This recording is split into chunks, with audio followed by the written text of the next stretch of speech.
اس کے بعد اللہ تعالیٰ فرماتے ہیں آیت نمبر 209 فَإِن زَلَلْتُم مِّن بَعْدِ مَا جَاءَتْكُمُ الْبَيِّنَاتُ فَاعْلَمُوا أَنَّ اللَّهَ عَزِيزٌ حَكِيمٌ، بس اگر تم پھسل جاؤ، تمہارے پاس واضح نشانیاں آ جانے کے بعد، فَاعْلَمُوا تو جان لو، ان اللہ کے بے شک اللہ تعالی عزیز غالب ہے، حکیم کمال حکمت والا ہے۔ اللہ تعالیٰ ہر چیز پہ غالب ہے، کمال حکمت والا ہے۔ یہ تھا اس آیت کا ترجمہ۔ اب ہم آتے ہیں اس آیت کے الفاظ کی طرف، مفردات کی طرف۔ ان کا معنی کیا ہوتا ہے؟ اگر، ان شرطیہ ہے، اگر کا معنی دیتا ہے۔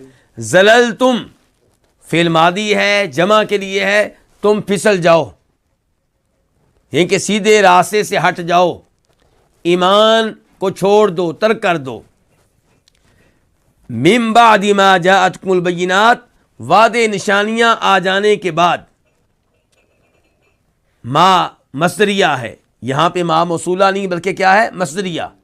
اس کا مطلب یہ ہے کہ اس کے بعد جو فعل آیا ہے جاءت، فعل ماضی ہے، مؤنث کے لیے ہے، لیکن ما نے اس فعل کو مصدر کے معنی میں کر دیا ہے۔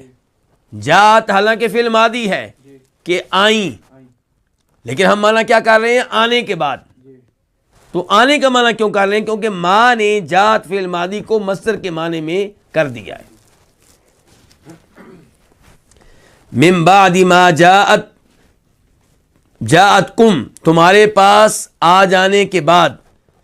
تو کون سی چیز آ جانے کے بعد؟ البینات۔ البینات یہ جاءت کا کیا ہے؟ فاعل ہے، اور البینات بذات خود یہ موصوف کی صفت ہے، اور موصوف جو ہے وہ یہاں پہ مذکور نہیں ہے، مقدر ہے۔ البینات یعنی کہ الآیات البینات۔ البینات کا معنی کیا ہوتا ہے؟ واضح، الآیات نشانیاں۔ لیکن البینات اور الآیات کا تعلق آپس میں اتنا گہرا ہے کہ الآیات اگرچہ مذکور نہیں ہے، لیکن ہمیں معلوم ہے، سامعین کو معلوم ہے کہ البینات کا معنی ہے واضح نشانیاں۔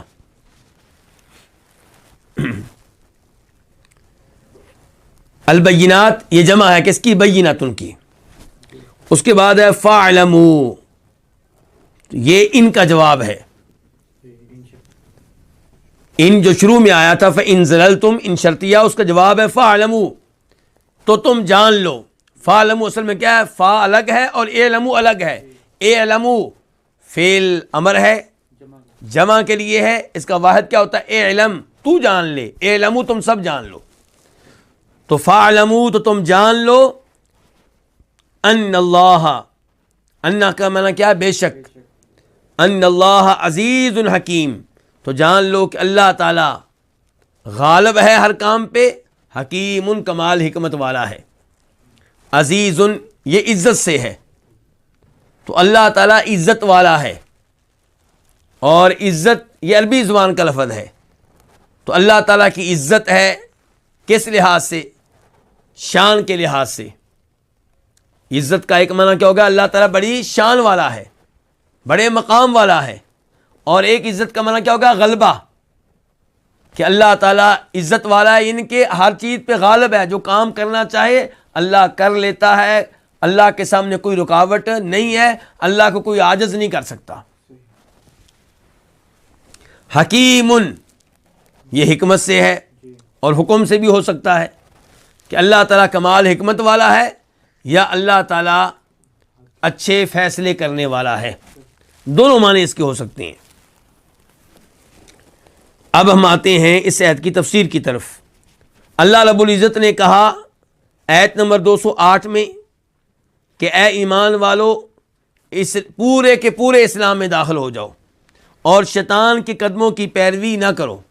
اب اللہ تعالیٰ کہتے ہیں کہ اگر تم پھسل جاؤ، یعنی کہ اسلام سے اعراض کرو، ایمان کو ترک کر دو، اگر تم پھسل جاؤ واضح نشانیاں آ جانے کے بعد، تمہارے پاس واضح نشانیاں آئیں تو تم لوگوں نے ایمان قبول کیا، اسلام قبول کیا۔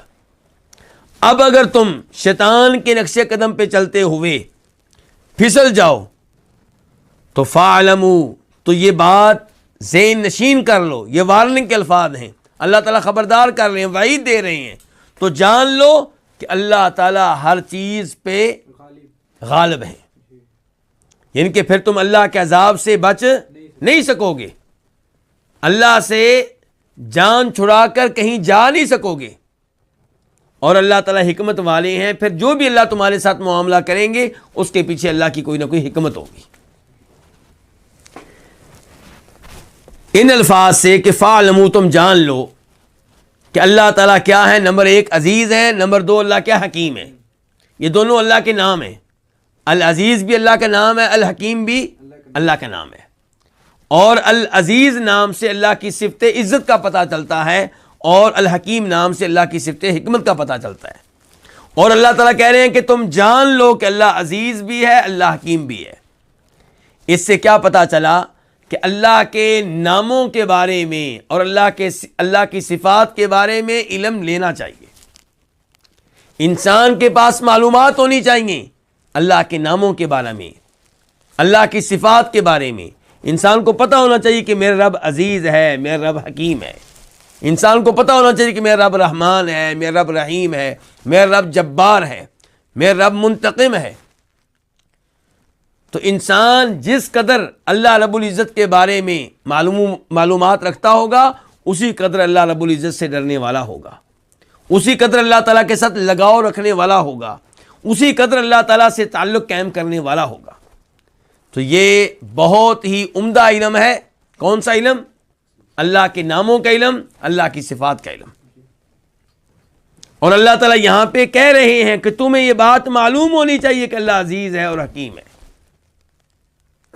افسوس سے کہنا پڑتا ہے کہ بہت سے لوگ ایسے ہیں جو اللہ رب العزت کے ناموں کا بظاہر اہتمام کرتے ہیں، اللہ تعالیٰ کے ناموں کو زبانی یاد کرتے ہیں، لیکن اللہ رب العزت کے ناموں کے معنی کو حقیقتاً ماننے سے انکاری ہیں۔